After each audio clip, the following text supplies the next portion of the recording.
Hello guys, chain soldier season 2 episode 2 की इस explanation में आपका फिर से स्वागत है।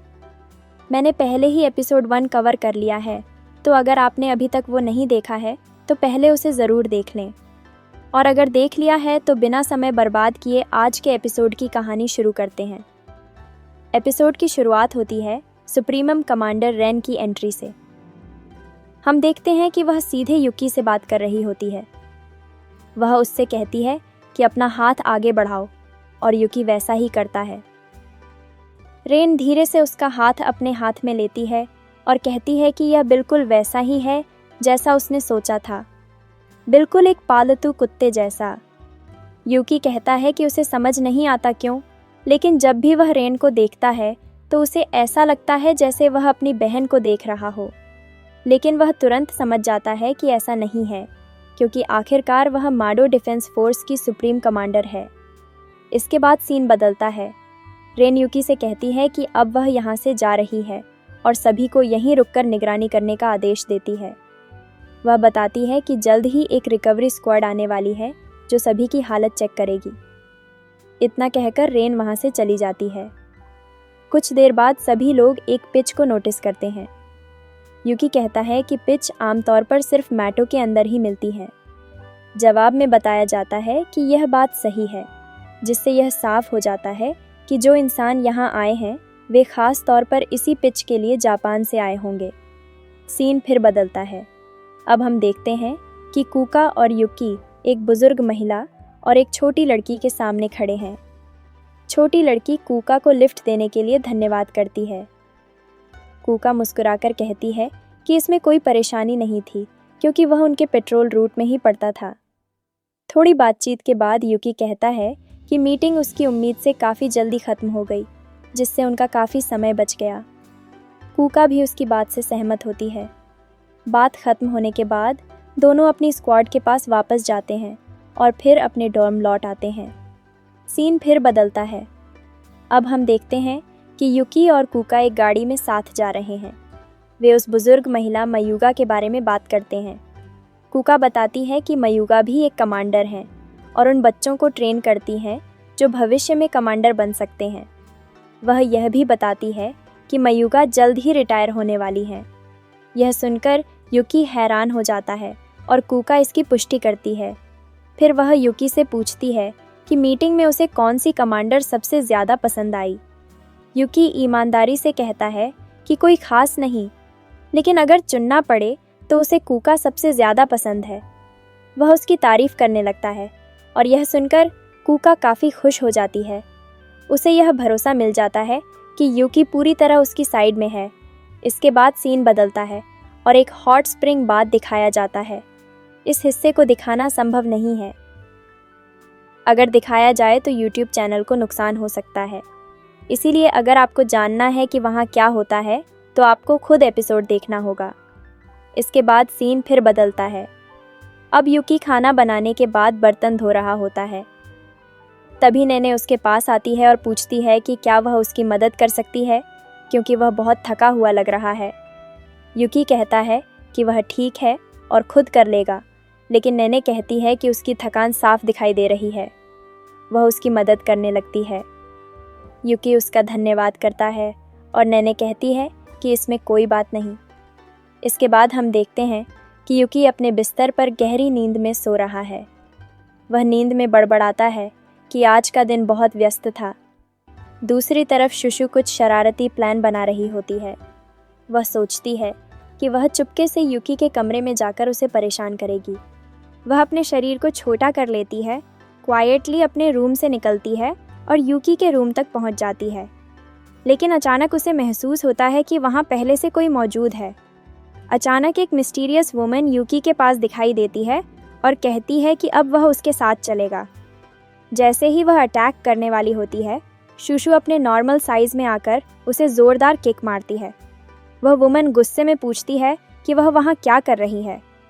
शुशु चिल्लाकर कहती है कि वह युकी से दूर रहे और पूछती है कि उसकी हिम्मत कैसे हुई उसे छूने की। वुमन कोल्ड वॉइस में कहती है कि शुशु कमांडर भी नहीं है, फिर भी उसने अटैक करने की हिम्मत की। जैसे ही वह काउंटर अटैक करने वाली होती है, तभी एक और अटैक उसे लगता है। एक और कमांडर वहाँ अपीयर होती है और फाइट शुरू होने वाली होती है। शूशु पूछती है कि वह यहाँ क्यों आई है और यूकी के साथ क्या करना चाहती है। वुमन कैजुअली कहती है कि सब लोग यूकी के लिए ही आए हैं, तो क्यों ना इसे एक कंपटीशन बना दिया जाए। तभी यूकी जागने लगता है। वुमन कहती है कि देखते हैं कौन उसे अपनी तरफ अट्रैक्ट कर पाता है, जो सक्सीड करेगा वही विनर होगा। वह तुरंत उसे चार्म करने की कोशिश करती है और दूसरी कमांडर भी ज्वाइन करती है। शूशु कहती है कि वह अब और टॉलरेट नहीं कर सकती। अचानक उसे अजीब फील होता है। उसे लगता है जैसे वह इल्यूजन में फंस गई हो और उसके पैर भारी हो जाते हैं। तभी सच सामने आता है। अब तक जो कुछ भी हुआ वह सब उस मिस्टीरियस वुमन का इल्यूजन था। असल में वह 8 थंडर गॉड्स में से एक थी। वह बताती है कि उसका स्पेल ऑलरेडी एक्टिवेट हो चुका है और दोनों हिप्नोटाइज हो चुकी हैं। वह सही मोमेंट का इंतज़ार करती है ताकि पास आते ही उन्हें ख़त्म कर सके। जैसे ही वह अपने हाथ को वेपन बनाकर अटैक करने जाती है, येलो हेयर्ड कमांडर उसे ज़ोरदार हिट करती है।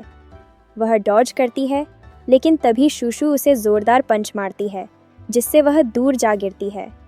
गुस्से में वह कहती है कि उस पर 2 बार अटैक हुआ है और वह इसे भूलेगी नहीं। वह वार्निंग देकर गायब हो जाती है। येलो हेयर्ड कमांडर तुरंत यूकी के पास जाती है और पूछती है कि वह ठीक है या नहीं। कंफ्यूज्ड यूकी पूछता है क्या हुआ।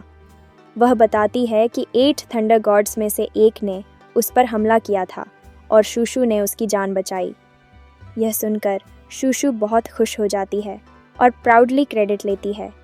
अपने मन में वह सोचती है कि इस बार मौका नहीं मिला, लेकिन अगली बार ज़रूर मिलेगा। सीन फिर चेंज होता है।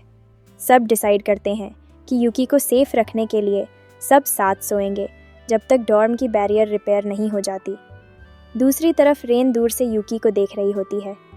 वह सोचती है कि थंडर गॉड्स ने उसे टारगेट क्यों किया। वह यह भी सोचती है कि अगर बाकी लोग मूव कर रहे हैं तो शायद उसे भी करना चाहिए। सीन वापस यूकी के पास आता है।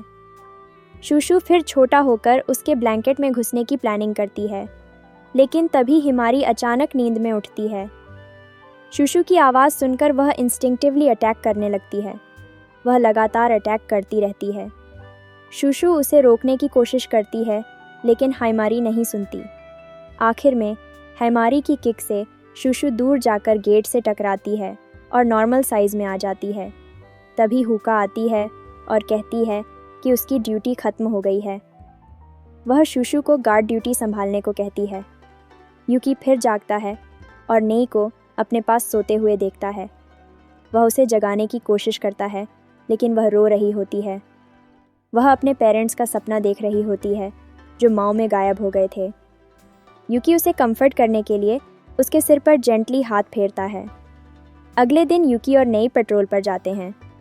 ये रिवील होता है कि कुका की एबिलिटी की वजह से टेक्निकली यूकी को कोई भी यूज़ कर सकता है और ये रूमर फैलने लगता है।